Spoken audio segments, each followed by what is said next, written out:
بے باک ہو جانا تیرا، مجھ سے ملتے ہی وہ بے باک ہو جانا تیرا، وہ تیرا دانتوں میں انگلی دبانا یاد ہے، وہ تیرا دانتوں میں انگلی دبانا یاد ہے۔ السلام علیکم ناظرین، خوش آمدید ہے آپ کا ہمارے YouTube channel learning to teaching online پر۔ تو آج کا ہمارا بہت ہی بہترین ٹاپک ہے مجاز مرسل، بہت ہی اہم ہے، ایگزام میں اس سے کئی کوشچن سوالات پوچھے جاتے ہیں۔ تو آئیے ہم بات کرتے ہیں مجاز مرسل کی۔ مجاز مرسل یعنی علم بیان کی تیسری شاخ ہے۔ میں نے کہا تھا اردو قواعد کے 5 حصے ہوتے ہیں: علم حجہ، علم صرف، علم نحو، علم بلاغت، علم عروج۔ تو علم بلاغت کے اندر علم بیان آتا ہے، اور علم بیان کے 3 ارکان تھے، 4 ارکان تھے: تشبیہ، استعارہ، مجاز مرسل اور کنایہ۔ تو آج ہم علم بیان کی تیسری شاخ یعنی مجاز مرسل کی بات کریں گے۔ مجاز مرسل کو اصطلاح میں کیا کہا جاتا ہے؟ اصطلاح میں وہ لفظ جو اپنے حقیقی معنی کے بجائے مجازی معنی میں استعمال ہو، اور حقیقی اور مجازی معنوں میں تشبیہ کے علاوہ کوئی اور علاقہ ہو، یعنی تعلق ہو یا کوئی قرینہ ہو۔ دیکھیے، استعارہ میں تشبیہ میں ایک چیز کو دوسری چیز سے تشبیہ دی گئی تھی اور اس میں حرف تشبیہ کا استعمال کیا گیا تھا۔ استعارہ میں ایک چیز کو دوسری چیز سے مطلب جو ہے تشبیہ کا تو تعلق تھا اس کے اندر، لیکن یعنی مشبہ بہ کو ہی مشبہ مان لیا گیا تھا، یعنی جس چیز کو کسی چیز میں دکھانا ہو تو کیا ہے اس کے یعنی مشبہ بہ کی تمام خصوصیات مشبہ کے اندر لا دیا گیا تھا۔ جیسے کہ تشبیہ میں علی شیر کی طرح ہے اور استعارہ میں علی شیر ہے۔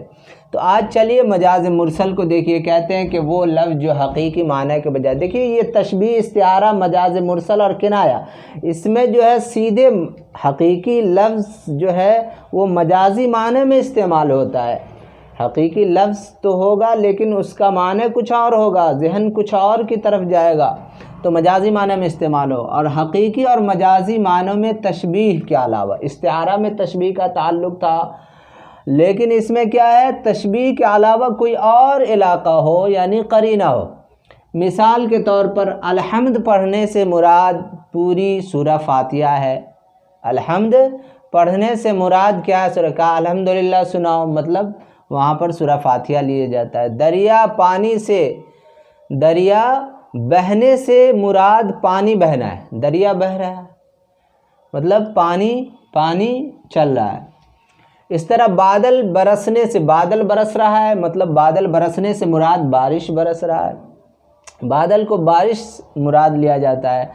تو یہ چیزیں ہوئی۔ اب دیکھیے، تمام ماہرین بلاغت اس بات پر متفق ہیں کہ مجاز مرسل کی کل 24 قسمیں ہیں۔ اگر امتحان میں آپ کو دے دیا جائے کہ مجاز مرسل کی کل کتنی قسمیں ہیں، آپشن 24 ہو تو آنکھ بند کر کے لگا دیجئے، کیونکہ مجاز مرسل کی تمام ماہرین بلاغت اس پر متفق ہیں کہ اس کی 24 قسمیں ہیں، لیکن چند 24 قسموں کا یاد رکھنا اور اس کی ایک بہت بڑی بحث ہے۔ تو امتحان میں جو پوچھے جاتے ہیں وہ کل 6 اکثر پوچھے جاتے ہیں، جو آج ہم اس کی بات کریں گے۔ تو اس میں سے چند کون سے ہیں؟ تو مجاز مرسل کے اقسام دیکھیے۔ مجاز مرسل کے اقسام میں کیا ہے؟ کل بول کر جز مراد لینا، یہ جو قرینہ کہا جا رہا ہے کہ تشبیہ کے علاوہ کوئی اور تعلق ہو، مطلب تشبیہ نہیں ہو لیکن اس کی جگہ قرینہ ہو۔ قرینہ نہیں رہے گا تو ذہن کیسے وہاں جائے گا؟ تو کوئی نہ کوئی قرینہ ہو، تو اسی کو کہہ رہے ہیں قرینہ کیا ہو، یعنی کل بول کر جز مراد لینا، جز بول کر کل مراد لینا، سبب بول کر مسبب مراد لینا، مسبب بول کر سبب مراد لینا اور ظرف بول کر مظروف مراد لینا اور مظروف بول کر ظرف مراد لینا۔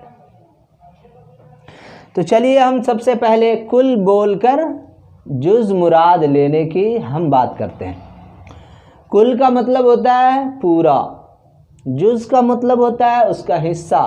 جیسے میرا ایک جسم ہے، یہ کل ہے، اس میں اگر ہاتھ ہے ایک جز ہے، ناک ایک جز ہے، کان ایک جز ہے، سر ایک جز ہے، انگلی ایک جز ہے، اس کا پوڑ ایک جز ہے، تو یہ چیزیں ہیں۔ تو کل بول کر ہم جز کو مراد لیتے ہیں۔ کل تو بولا جاتا ہے لیکن مراد کیا لیا جاتا ہے؟ جز، یعنی جو لفظ جن معنی کے لیے وضع ہوا ہے، ایک لفظ ہے اس کا معنی ہے اور وہی معنی مراد لینا ہے۔ کہتے ہیں جو لفظ جس معنی کے لیے وضع ہوا ہے اس سے اس چیز کا ایک جز مراد لیا جائے۔ جیسے آدمی ہے میں، تو یہ پورا آدمی سے پورا مراد یہ ہے، لیکن اس کا جز مراد لیا جائے گا کل کو بول کر۔ تو اس سے اس جز کا ایک جز مراد لیا جائے، اس چیز کا ایک جز مراد لیا جائے۔ مثلا بازار سے سودا لانا، بازار سے سودا لانا، بازار کل بول کر ایک دکان جز مراد یہاں لیا جاتا ہے۔ مطلب آدمی بازار جاتا ہے تو بازار سے سودا لیتا ہے، بلکہ کسی ایک دکان میں جاتا ہے وہاں سے سودا لے لیتا ہے، لیکن وہاں پر ایک دکان کو کیا کیا ہے؟ نہ بول کر کے بازار کو بولا ہے، مطلب کل کو بولا لیکن مراد جز ہی لیا جاتا ہے۔ شعر دیکھیے، کہتے ہیں مجھ سے ملتے ہی وہ بے باک ہو جانا تیرا، مجھ سے ملتے ہی وہ بے باک ہو جانا تیرا، وہ تیری دانتوں میں انگلی دبانا یاد ہے۔ یعنی اس کے اندر یہ جو ہے، اس شعر کے اندر یہ کہا جاتا ہے کہ ایک عاشق جو ہے جب معشوق سے جو ہے معشوقہ سے ملتا ہے تو وہ اس یاد کو کہتا ہے کہ تو مجھ سے ملتے ہی وہ بے باک ہو جانا تیرا، وہ تیری دانتوں میں انگلی دبانا یاد ہے۔ آپ لوگ سمجھدار ہے، سمجھ سکتے ہیں۔ کہتے ہیں انگلی سے مراد یعنی انگلی کا پوڑ ہے۔ انگلی دبانا، دانتوں میں انگلی کیسے پورا دبائے گا؟ اس کا ایک پوڑ دبانا۔ تو انگلی سے مراد کیا؟ انگلی کا پوڑ ہے۔ انگلی کیا ہے؟ یہ کل ہے۔ کل بول کر جز مراد لیا جا رہا ہے کہ وہ تیرا دانتوں میں انگلی دبانا۔ انگلی جو یہاں پر ہے وہ کیا ہے؟ کل بول کر کے یہاں پر پور مراد لیا جا رہا ہے، تو کل بول کر کے جز مراد لیا گیا۔ اس طریقے سے جو ہے ہم جز بول کر کل مراد لیتے ہیں، جز بول کر کل مراد لیتے ہیں۔ کہتے ہیں ایسا لفظ جس کا اطلاق اپنے حقیقی معنی کے لحاظ سے جز پر ہوتا ہے، لفظ جس کا اطلاق حقیقی معنی کے لحاظ سے جز پر ہوتا ہے، حقیقی معنی جو ہے اس پر نہیں بلکہ اس کے جز پر، لیکن اس سے جز کے بجائے کل مراد لیا جاتا ہے۔ جیسے سورہ فاتحہ کو الحمد کہتے ہیں، سورہ فاتحہ کو الحمد کہتے ہیں، اور کلمے کا اطلاق اشہد ان لا الہ الا اللہ محمد رسول اللہ، یہ کیا ہوا؟ کل ہوا۔ لیکن جب کلمہ ہم بولے تو اس کا جز ہوا۔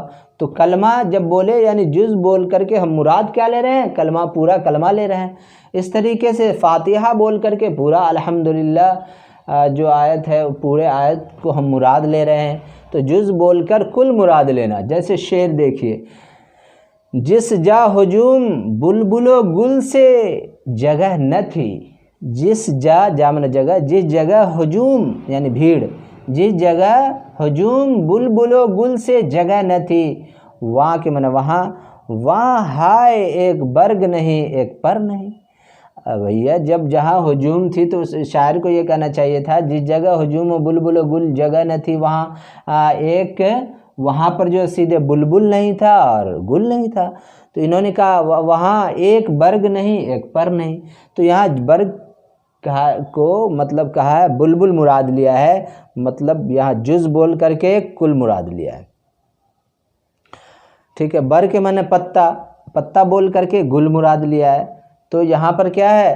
یہاں برگ سے مراد گل اور پر سے مراد پرندہ، پر سے مراد کیا ہے؟ پرندہ یعنی بلبل ہے، یعنی جز بول کر کل مراد لیا گیا ہے۔ تیسری قسم دیکھیے، سبب بول کر مسبب مراد لینا۔ سب سے پہلے تو سبب اور مسبب کیا ہے؟ یہ سبب مسبب، سبب مسبب، تو سبب کہتے ہیں وہ چیز جس سے دوسری چیز کا وجود ظاہر ہو۔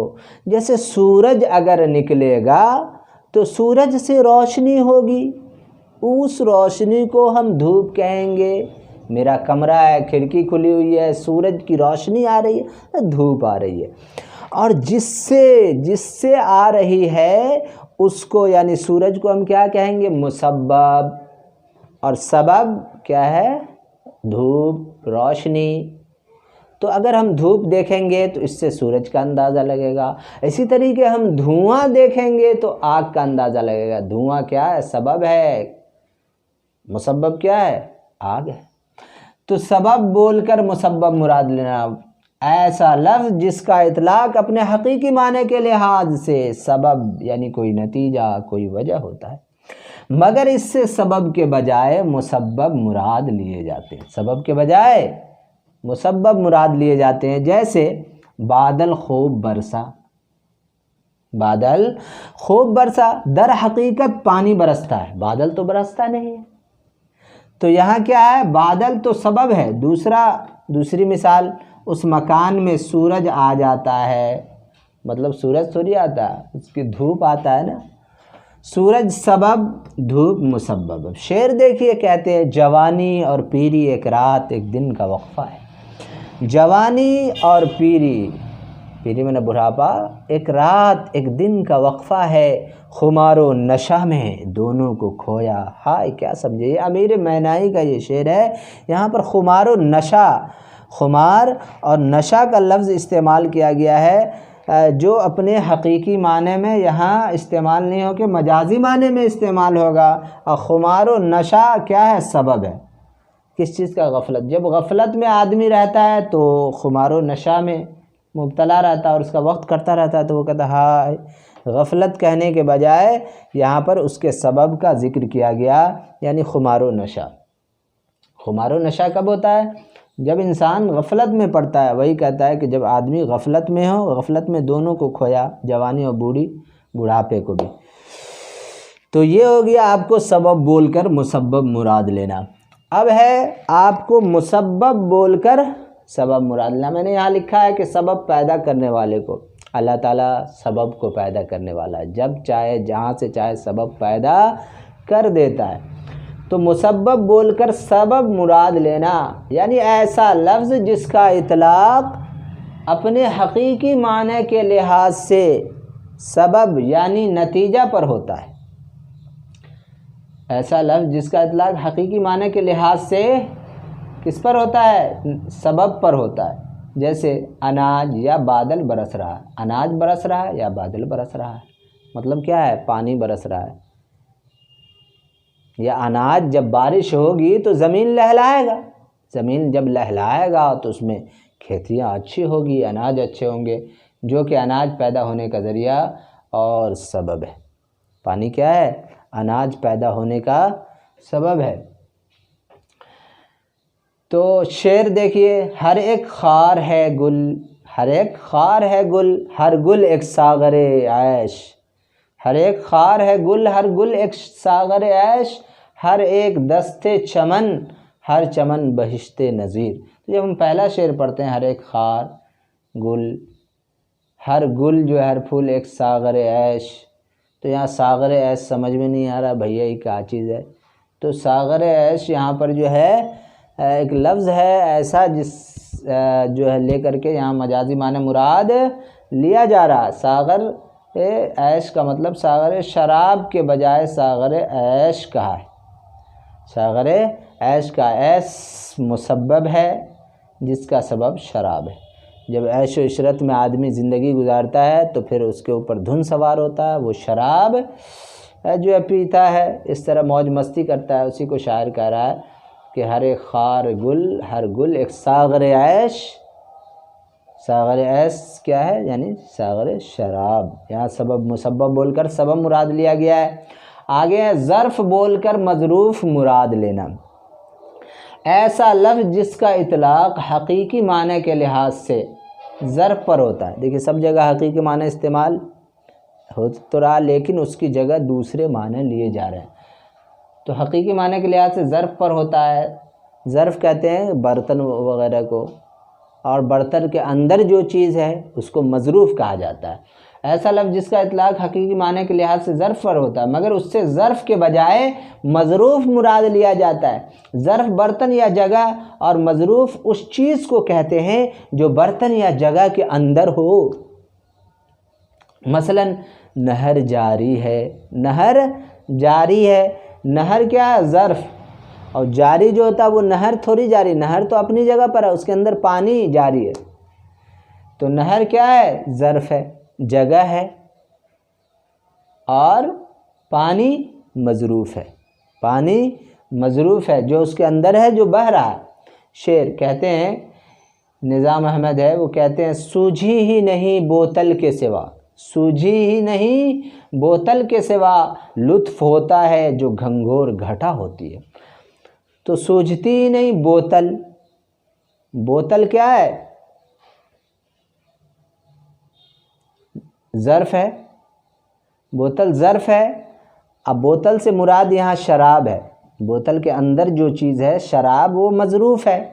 سوجھتی ہی نہیں بوتل، تو بوتل یہاں ظرف ہوا، لطف ہوتا ہے جو گنگور، بوتل ظرف ہے، بوتل سے شراب مراد ہے۔ مطلب ظرف بول کر، بوتل بول کر، ظرف بول کر مظروف مراد کیا ہے؟ مظروف شراب لیا گیا، سوجھتی ہی نہیں شراب کے سوا۔ اگلا ہے چھٹا جو ہے مظروف بول کر ظرف مراد لینا، مظروف بول کر ظرف مراد لینا۔ شعر علامہ اقبال کا ہے، کہتے ہیں کہ نشہ پلا کے گرانا تو سب کو آتا ہے، نشہ پلا کے گرانا تو سب کو آتا ہے، مزہ تو جب ہے کہ گرتوں کو تھام لے ساقی۔ یہاں پر نشہ پلا کے، نشہ پلا کے، نشہ تھوڑی پلایا جاتا ہے، نشہ تو کسی چیز کے اندر ہوتا ہے، مطلب کیا ہے؟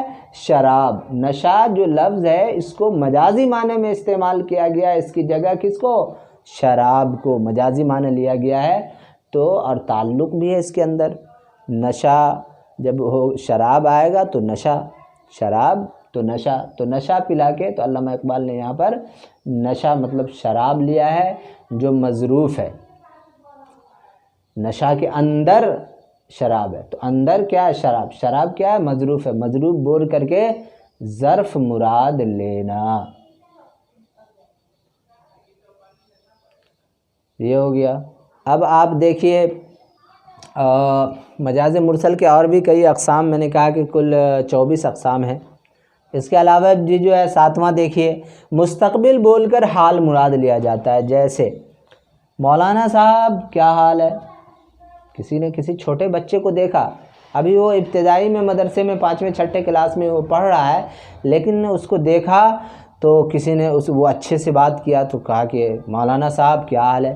مطلب مستقبل میں وہ مولانا بننے والا ہے، تو یہاں پر جو ہے حال بول کر کے کیا، مستقبل بول کر کے حال مراد لیا جاتا ہے، جیسے مولانا صاحب کا۔ کبھی کبھی ماضی بول کر حال مراد لیا جاتا ہے، ماضی بول کر حال، جیسے ایک ریٹائر ماسٹر صاحب ہے، اب وہ ماسٹر رہے نہیں، وہ چلے آئے، لیکن لوگ مرتے دم تک اسے ماسٹر صاحب کہتے ہیں۔ تو ماسٹر صاحب کیسے ہیں؟ ماسٹر صاحب کیسے ہیں یعنی ماضی میں وہ ماسٹر تھے لیکن حال میں بھی بولا جا رہا ہے، تو ماضی بول کر حال مراد لینا۔ اس طریقے سے ماضی بول کر مستقبل کبھی کبھی مراد لیا جاتا ہے۔ ماضی بول کر مستقبل کیسے؟ تم گئے کیا مجھ پر قیامت آ گئی، تم گئے کیا یعنی تم گئے ماضی میں، اور میرے اوپر کیا ہے؟ مستقبل میں قیامت آ گئی، تیرے بغیر من نہیں لگا۔ تو یہ چیزیں ہوئی آج کا ہمارا ٹاپک، مجاز مرسل جو ہے علم بیان کی تیسری شاخ ہے۔ مجاز یہ مرسل ہو یا تشبیہ ہو یا استعارہ کنایہ، سب میں حقیقی معنی کے بجائے مجازی معنی مراد لیے جاتے ہیں۔ جو لفظ ہمیں دکھتا ہے نا شعر کے اندر، وہ لفظ کا حقیقی معنی نہیں ہوتا، وہاں فوراً ذہن کو دوڑانا ہوتا ہے، اور جو قرینہ ہوتا ہے اس قرینے کے مطابق، قیاس کے مطابق فوراً دوسرا معنی شاعر مراد لیتے ہیں۔ یہ چیزیں ہیں۔ استعارہ میں جو ہے تشبیہ کا تعلق ہوتا ہے حقیقی اور مجازی معنی میں۔ یہاں پر کیا تشبیہ دکھتا نہیں ہے، جیسے پہلے تشبیہ میں کہا علی شیر ہے، شیر کی طرح ہے، یعنی علی کو شیر سے مشابہت دی جا رہی ہے۔ استعارہ میں خود جو ہے مشابہت جو ہے اس کے لیے حرف تشبیہ استعمال نہیں ہوتا، ڈائریکٹ جو مشبہ بہی ہے اسی کو مشبہ مان لیا جاتا ہے۔ اور مجاز مرسل میں تشبیہ کا تعلق نہیں ہوتا ہے، ڈائریکٹ کوئی لفظ دکھتا ہے اور اس کا دوسرا کوئی نہ کوئی معنی لے لیا جاتا ہے، کوئی خصوصیت نہیں پائی جاتی ہے۔ جیسے علی شیر ہے، شیر کے اندر بہادری، ایک شیر جو جانور اس کی بہادری، اس کی بہادری پائی جاتی ہے، وہاں بھی شیر کی طرح ہے، جیسا ہے وہ دکھتا ہے۔ اب دیکھیے تشبیہ سے تھوڑا سا ایک اسٹیپ بڑھا ہوا ہے استعارہ، اس سے ایک اسٹیپ بڑھا ہوا، اس کا توسیعی صورت ہے۔ اور مجاز مرسل میں ڈائریکٹ لفظ ہوتا ہے جو حقیقی معنی کے بجائے مجازی معنی میں استعمال ہوتا ہے۔ اور یہ جو کنڈیشن ہوتی ہے اس کا جو قرینہ ہوتا ہے وہ کبھی کل بول کر جز مراد لیا جاتا ہے، کبھی جز بول کر کل، اور سبب بول کر مسبب بول کر۔ تو یہ جو دیا گیا کنڈیشن، اس سے اگر اس پر آپ کی پکڑ ہو گئی تو شعر کو پہچاننا آسان ہو جائے گا اور آپ ایگزام میں لکھ سکتے ہیں۔ تو آج کے لیے اجازت دیجیے۔ کیسا لگا ہمارا ویڈیو آپ ہمارے کامنٹ باکس میں جو ہے کامنٹ لکھ کر کے بتائیں، تاکہ ہم اس کے مطابق پھر اگلا ویڈیو بنائیں۔ اجازت دیجیے اپنے بھائی شوکت علی کو۔ السلام علیکم ورحمۃ اللہ۔